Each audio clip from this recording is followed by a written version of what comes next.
It's 1684, deep in the heart of Africa's gold-rich plateaus. A ragtag army of spear-wielding warriors, led by a former herdsman turned tactical mastermind, faces off against Europe's gun-toting invaders. Outnumbered, outgunned, they should have been crushed. But in one moonlit maneuver involving nothing but firewood and feminine cunning, they send the mighty Portuguese fleeing in terror, abandoning their weapons, their dreams of conquest, and their grip on an entire continent.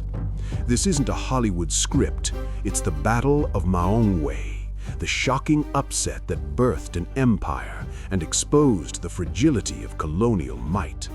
Stick around as we uncover the unbelievable strategies, the heart-pounding clashes, and the legacy that still echoes in Zimbabwe today. You won't believe how one night's deception changed African history forever.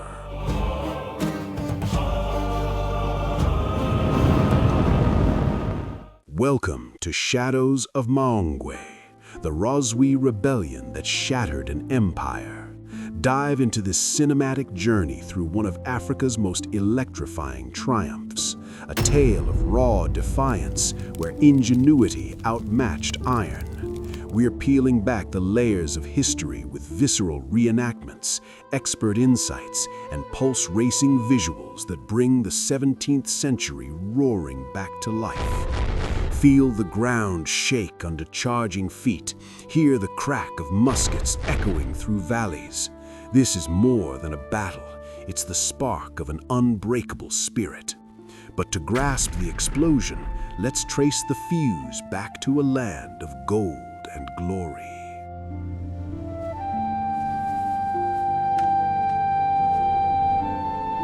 Picture this, a realm of ancient marvels where colossal stone enclosures stand as testaments to genius.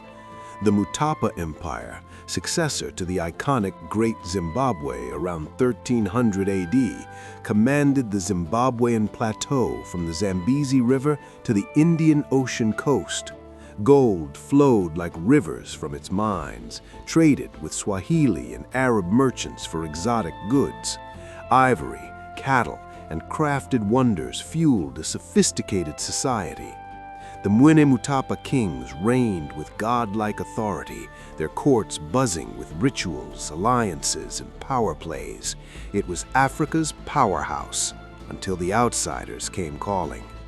The Portuguese, those relentless explorers from Europe's fringes, arrived with fire in their veins. In 1498, Vasco da Gama's ships skirted Africa's tip, eyes locked on riches.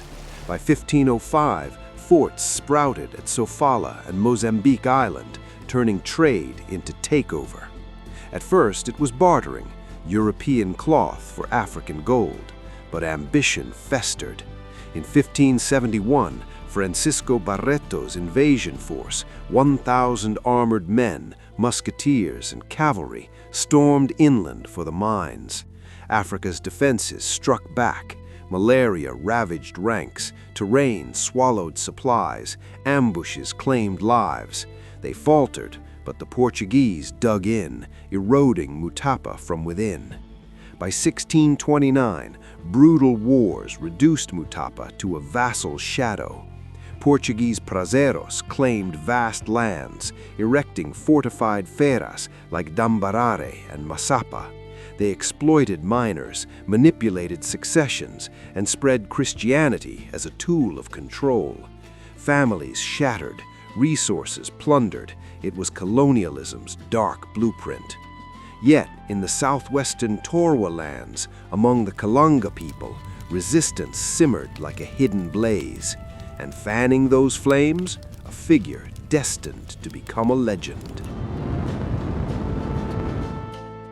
Look to the stars.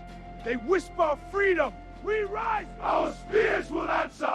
Around 1640, in Mutapa's outer reaches, Changamire Dombo emerged, a vassal herdsman with fire in his soul.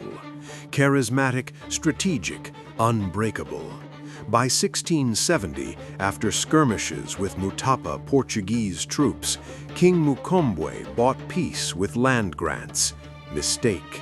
Dombo transformed it into a rebellion forge, gathering warriors he named the Rozvi, destroyers in Shona, a moniker that chilled enemies.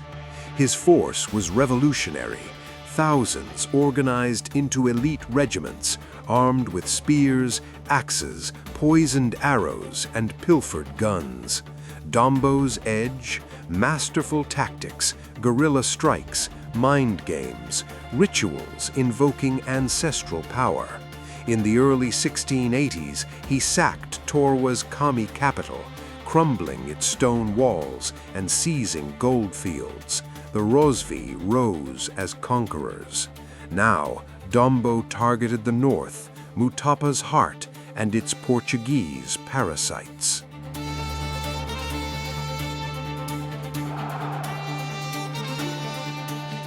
The breaking point loomed. Dombo's raids defied authority, provoking a colossal counterstrike.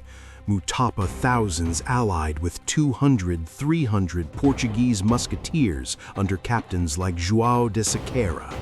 They bolstered river forts with bastions, confident their arquebuses, deadly at range, would crush the primitives. Enter Maungwe, June 1684, in Manica's hilly embrace near modern Mutare. Acacia-dotted terrain, perfect for chaos. Dombo's 6,000 to 10,000 Rozvi formed lethal crescents, horns ready to encircle. Shields up, bodies painted, they charged with earth-shaking roars. The enemy line bristled with steel and smoke. The day erupted in fury. Arrows hailed down, spears flew. Portuguese volleys tore through flesh, but Rozvi waves smashed forward 4-5 times, routing sections. Blood painted the ground, agony filled the air. As twilight descended, camps formed, wounded moaning, resolve teetering.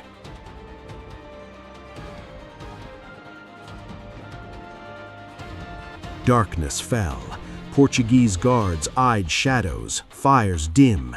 They believed respite had come, but Dombo schemed. In a stroke of genius, Rozvi women, silent heroes, gathered firewood under stars. At 1 a.m., they lit a fiery ring encircling the camp, not for assault, but illusion. Terror gripped the invaders. Endless flames signaled a massive siege. Chaos reigned. Shouts, stampedes, frantic grabs for gear.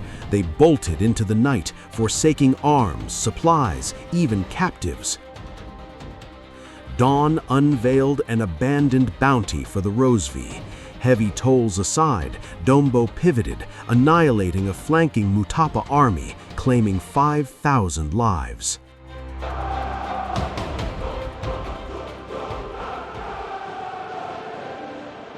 Mind-blowing, isn't it? Simple wood and wits felled firepower, but Maungwe ignited more, a cascade of conquest.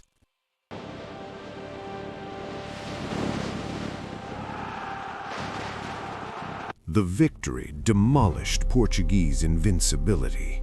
Accounts dubbed Dombo cunning demon, tales of his lethal magic oil spreading dread.